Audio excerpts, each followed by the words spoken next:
नमस्कार दोस्तों, आपका हमारे गीता के ज्ञान के पहले एपिसोड में आपका बहुत बहुत स्वागत है। यहाँ मैं गीता के ज्ञान की चर्चा करूँगी और आप भी जो आपको अच्छा लगे तो आप ज़रूर सब्सक्राइब करें, क्योंकि हम थ्रू आउट हर चैप्टर का यहाँ पर विश्लेषण करेंगे। सबसे पहले आपकी जानकारी के लिए मैं बता दूँ कि गीता का ज्ञान कृष्ण के द्वारा अर्जुन को दिया गया था कुरुक्षेत्र के मैदान में महाभारत के युद्ध के दौरान। ये एक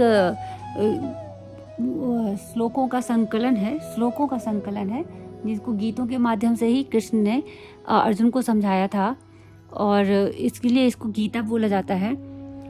इसमें टोटल 18 अध्याय हैं। 18 अध्याय में इसको विभाजित किया गया है। तो ये जो पहला एपिसोड है, इसमें मैं गीता के महत्व के साथ साथ पहले अध्याय के बारे में बात करूँगी और उसकी चर्चा करूँगी। उसको जो हमारे आधुनिक जीवन है उसके साथ उसको हम जोड़ के प्रस्तुत करेंगे कि कैसे भगवान कृष्ण आधुनिक भगवान माने जाते हैं।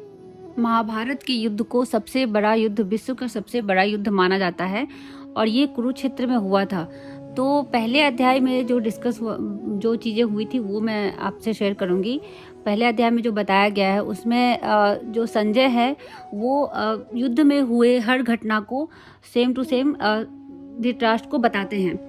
तो धृतराष्ट्र ने पूछा उनसे कि बताओ युद्ध पे क्या क्या हो रहा है। तो संजय ने बताना शुरू किया कि वहाँ पर सभी लोग अपने युद्ध के लिए तैयार है। युद्ध भूमि में चारों ओर शंखनाद बज रहे हैं। तब अर्जुन ने जोश में आके बोला अपने सारथी मित्र कृष्ण को कि कृष्ण जी, मुझे आप ले चलो युद्ध के बीच में, मैं देख लेता हूँ कौरव की सेना को तहस नहस कर दूंगा और इस धर्म युद्ध में मैं जीत बना के आऊँगा। लेकिन जैसे ही वो युद्ध भूमि में जाते हैं और सभी को देखते हैं तो उनका मन अजीब सा हो जाता है। कृष्ण ने बोला, क्या हुआ पार्थ, तुम ऐसे इस तरह से क्यों हो रहे हो? तो उन्होंने बोला कि अर्जुन ने दोनों में हुए अपने पिता के भाइयों को, पितामहों को, आचार्यों को, मामों को, भाइयों को, पुत्रों को, सबको देखा।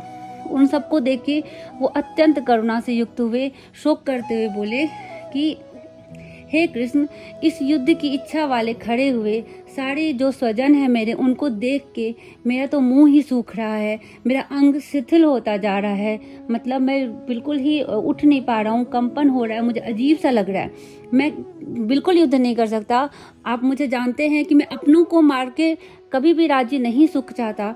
मैं किसी भी तरह से नहीं देख रहा हूँ कि ये युद्ध सही है, क्योंकि जो सामने हैं वो सारे मेरे परिचित हैं या मेरे बहुत ही प्रिय हैं या मेरे पूजनीय हैं या मेरे बच्चे हैं। मैं उनसे नहीं लड़ सकता, चाहे वो कौरव की कितना भी आतताई हो, चाहे वो कौरव कितने भी खराब कर्म करते हो, लेकिन मैं नहीं लड़ सकता क्योंकि वो हमारे ब्लड से रिलेटेड हैं। मैं उनसे नहीं लड़ सकता। बोल रहे कि मैं क्यों ऐसे भोग और ऐसे राज्य से लेके मैं क्या करूँगा कि जिनके लिए राज्य, भोग और सुखदायक इच्छित हैं, वही ये सब धन और जीवन की आशा को त्याग कर युद्ध में खड़े हैं। बोले कि वो सब भी तो सबको त्याग करके खड़े हैं। मैं इनको मार के हमें क्या ही प्रसन्नता मिलेगी? हमें तो बस पाप ही लगेगा। अगर हम इनको मार भी देते हैं, किसी आतताई को मार के, तो मैंने सुना है पाप ही लगता है। तो मैं ये पाप का भी नाश नहीं होना चाहता हूँ और मैं युद्ध बिल्कुल नहीं कर सकता। मुझे किसी भी तरह से उचित नहीं लग रहा है। भले ही मेरे हाथ में कोई शस्त्र ना हो और ये लोग मुझे मार भी दें, मर भी जाऊं अगर मैं अभी इस टाइम पे, तो भी मुझे कोई बुरा नहीं लगेगा और मैं खुशी खुशी मरने को तैयार हूँ, क्योंकि मैं ऐसा युद्ध नहीं कर सकता और ये सारे मेरे परिचित हैं। तो इसीलिए मैं तो बिना किसी धनुष के और मैं इनके सामने अपना ही दान करने को तैयार हूँ। इस तरह से बैठ के, और जो कृष्ण जी के वो रथ में वो पीछे साइड में जाके चुपचाप से धम से बैठ जाते हैं और बहुत ही दुखी और व्यथित हो जाते हैं। तो इतना ही है पहले अध्याय में। पहले अध्याय से हमें ये समझ में आता है कि आखिर हमें किस सिचुएशन में कैसे। तो गीता का प्रथम अध्याय इसी नोट पे ख़त्म होता है कि जो अर्जुन जी हैं वो बिल्कुल ही व्यथित और कंफ्यूज हो जाते हैं कि मुझे लड़ाई करनी भी चाहिए या नहीं। इनफैक्ट वो श्योर होते हैं, उनको 100% वो श्योर होते हैं कि मुझे ये लड़ाई नहीं करनी है, क्योंकि ये सारे अपने ही हैं जिनसे मुझे लड़ना है। मुझे ऐसे राज्य भोग नहीं चाहिए, चाहे तो वो सामने वाला कितना ही बड़ा आतताई हो तो भी मुझे नहीं चाहिए। ये कह के वो चुप हो जाते हैं और वो डर से जाता है कि मैं अपने ही लोगों से कैसे लड़ूं।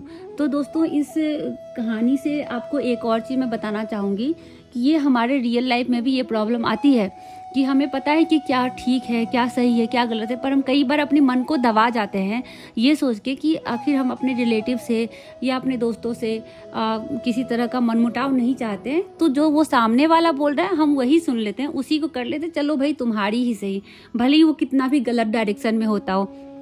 चाहे वो कभी ऑफिस में होता है कि बॉस ने कुछ गलत बोल दिया, तो एक कलीग को पता होता है कि सामने वाले के साथ गलत हो रहा है, फिर भी हम साथ नहीं देते क्योंकि बॉस हमारा ज़्यादा अपना होता है और उससे हमारी चीज़ जुड़ी होती है। या ऐसे ही हमारे रिलेटिव में ही कोई भाई बंधु है, माता पिता है, कोई भी किसी भी बात पे कोई भी गलत हो सकते हैं, पर सिंस वो हमारे माता पिता है तो वो गलत हो ही नहीं सकते, या हमारे भाई बंधु हैं तो वो सही ही होंगे। ये वाली चीज़ों पे लेके हम कंफ्यूजन में रहते हैं।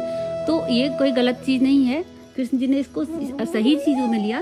पर इसके बाद सेकेंड अध्याय से ना उन्होंने अर्जुन के हर मन के हर उलझन को सुलझाना शुरू कर दिया। तो पहले अध्याय का आपको कैसा लगा आप मुझे कमेंट सेक्शन में बताइएगा, और जो जिस तरह से मैंने इसको रियल लाइफ से कनेक्ट किया, क्या ये कनेक्शन सही था या नहीं, आप ये भी मुझे बताइए। और इसके बाद हम चलते हैं अब दूसरे अध्याय की ओर।